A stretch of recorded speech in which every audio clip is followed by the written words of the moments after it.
just getting back into the swing of things with training, which is crazy. Like, I didn't really do much when I was away. Like, not everywhere had a gym. So the first place had a decent gym, like hotel gym.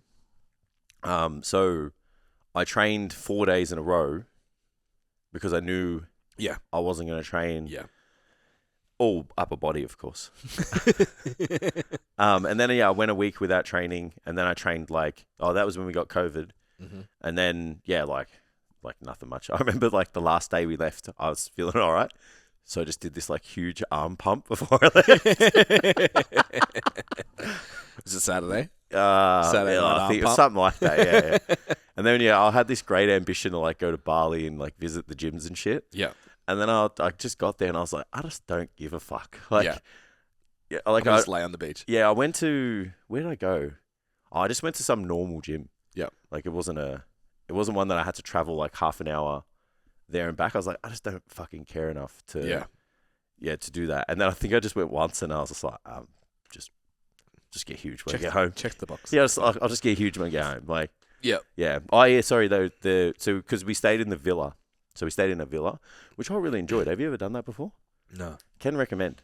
Okay. Yeah. I think the villas were multiples though, so they still had staff and so it kind of felt like a resort. You just didn't see anybody. Yep. Big fan. Yeah, I like the idea of that. Yeah, it was good. It was real good. But then we mixed it up by going to a resort, towards the end. Yeah.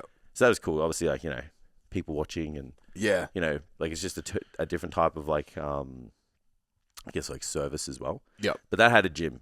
So I remember I did maybe 1 or 2 sessions. But anyway, so I didn't really train a lot. Yeah. I didn't lift heavy at all. Because the hotel gyms were just not set for that. I feel like they're made that way. Life Fitness have a hotel gym spec. Yeah. So it's you can't lift lots of weight. Yeah. Stop scaring everybody. So you don't die. Yeah. So back to the gym. I did last week, just fluff it around. And then this week, I'm just amazed at the strength that you kind of hold. Yeah. How quick. For the whole time. Yeah.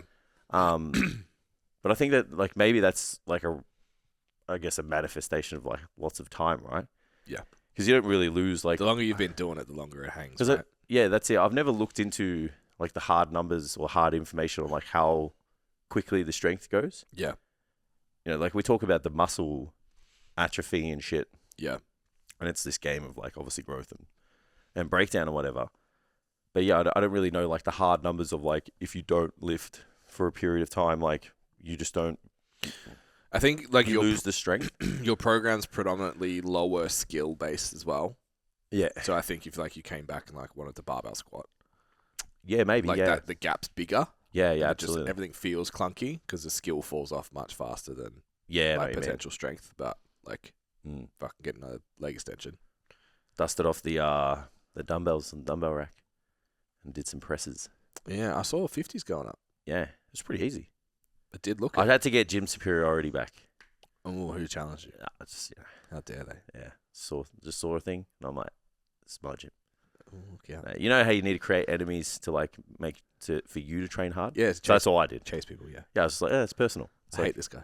Never met him. Yeah. But I hate this guy. Yeah, that's it. It was personal. I had to do it. Yeah. So I like it. Yeah, but they moved pretty well. So yeah, I've gone somewhat old school with my training program at the moment. Mm. Yeah. Doing barbell rows and dumbbell work and shit. I thought about doing bent over barbell rows. Mm. I pulled up, my back was fucking toast from pulling up the mats. Oh, the what is it called? Turf. Yeah. That was the worst job ever. Yeah, the sled track. And I trained with Jess and we did a Smith machine. It's called the Ben Scott Hates You split squat. Yeah, the front foot elevated one or whatever. Yeah. So front heel elevated and then a low step at the back. And my back pulled up sore. Not I hurt my back. I had DOMS. And I was like, ooh, I'm not actually loading ever in my program anymore. And that's a problem. So then the sled track, pulling that up the next day, I was like, fuck. Have I hurt myself? I'm like, oh, no, that's DOMS. Yeah, you're just not used to being axially loaded. Okay. Or bent over, sorry. I need to actually, I had the same feeling. Do some barbell work and be strong, not just... Yeah, not just be strong in a position. Yeah. Just one perfect position. Yeah. So I was like, I'll put barbell rows in and then I'll probably put RDLs in as well. Yeah. And I did my my high-low rows first. Mm. And I was like, okay, time to do my overhand row, which was a cable. Oh, yeah. And I was like, I probably should do a bent over row. Yeah. And then I just happened to turn to my right, and there was a beautiful Smith machine there. And I was like, that'll do. Hey, you know what's funny? So I've started on the Smith machine. Yeah. Because that makes more sense to start there. Yeah. But then the goal is to move to a barbell. Yeah, okay. Yeah. I've even been doing my RDLs on the Smith machine. Because we've got a nice one that like kind of curves. I got one of them as well. Yeah. So if you set it up properly, because people set it up the other way, like they face the wrong way. Yeah. Yeah. Where you want the bar close to you. Come at you. Yeah. Down the bottom. Yeah. So yeah, I'm going to do a block of the Smith machine. Mm. And then I'm going to move to I freeway. like it. Yeah. So we have a straight one, which I use for row. Yep. Mid upper. Back. Yeah. Yeah, I kind of just rock. Like, because if you don't have it, Yeah. like if it goes on the angle, you've got to move your body to the position. Yeah, which is okay. Like, it's just, to the untrained eye, it looks like I like you're humping the bar, you know what I mean? Like, I like the Smith machine coming towards you for a row, because like normally you'd be under your shoulder and then you kind of go onto sternum, right? yeah, so it's coming that way, or you're pulling it into... At you. Yes, it's come closer to your hips as you pull. So you work a little bit more lats doing that. Yeah, which is more like a real barbell row. Yep. But because I was actually using the overhand row more like mid-back on the cable, I was like, well, the straight bars straight up into that position, because I have heaps of lat work already. Yeah. Yeah. Felt nice, though. Yeah, almost like... I thought about doing the barbell squat, and then I was just like, I don't want to be one of those people that like can't train at like a place that like doesn't have like the fancy shit. Yeah. But like the barbells just don't feel good. Like it's just the one thing that I'm like I don't care if the weights are haggard and the rack itself is trash. Yeah. But it's like the bars are 30 years old. Yeah. One of them like doesn't spin, it like locks and shit, and then it spins. I just like don't want to be in that position. Yeah. I think I did that 2 weeks and I started to get, I've always... Elbow pain? Nah, anterior hip. Right. Always. Yeah. And it's just from sitting and whatever. And I know I can fix it, but I know I need to spend 15 minutes warming up. Yeah, what it takes to fix And is it's just like, not worth it okay. where you're at the moment, yeah. Yeah. It doesn't hurt when I do single leg work, so I'll just squat. Yeah. Our hack squat needs a service. It makes this little like squeaky noise. It does. Fuck, it does my head in. It doesn't matter how noise cancelling the headphones are, because you know when there's like a noise, you don't want to hear it, but you kind of want to. Yeah, you know what I mean? Yeah. So like even through the music, I'm like, can I hear that? Fucking I was like trying to hear it. Yeah, fucking weird. Yeah. Anyway, what's your program like? Hasn't changed. Well, I've played with a little bit. So the leg days changed a bit. Yeah. So I put a hack squat in and that split squat because I didn't really like it. Is your hack squat like the one we bought? Looks like it's about that angle. It's very upright. Yeah, Very looks upright. nasty. Yeah. Yeah. It's the perfect powerlifting hack squat.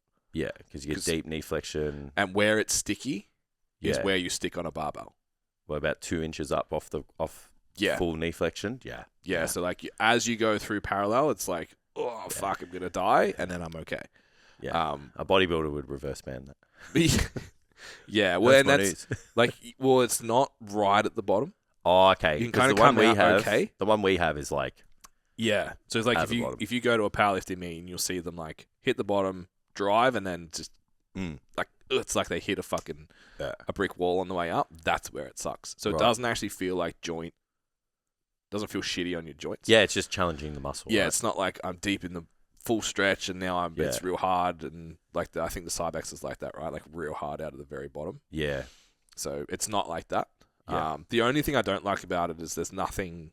It doesn't look like there's anything to hold on to. So similar to the one we've got at U Strong. Yeah. In that once the lock comes out, they're moving. Yeah. So you can pull down on them, but it's. Yeah, I don't really like that. I'd really like to have handles separate. Yeah, I like if I owned it, I'd weld handles on it. I like the pre-core one where you can just, because you're always pulling in. That's at Platinum. Yeah, because they're out wide and then you pull them in Yeah. to unrack it. Yeah. I'm a big fan of that. Yeah, and maybe that's all it needs, just stoppers that you can fucking just Yeah, because it keeps, hang on it. it's like infinitely just comes. Yeah, like literally choke would come yourself. into your face. Yeah. Whatever you're into, I don't mind.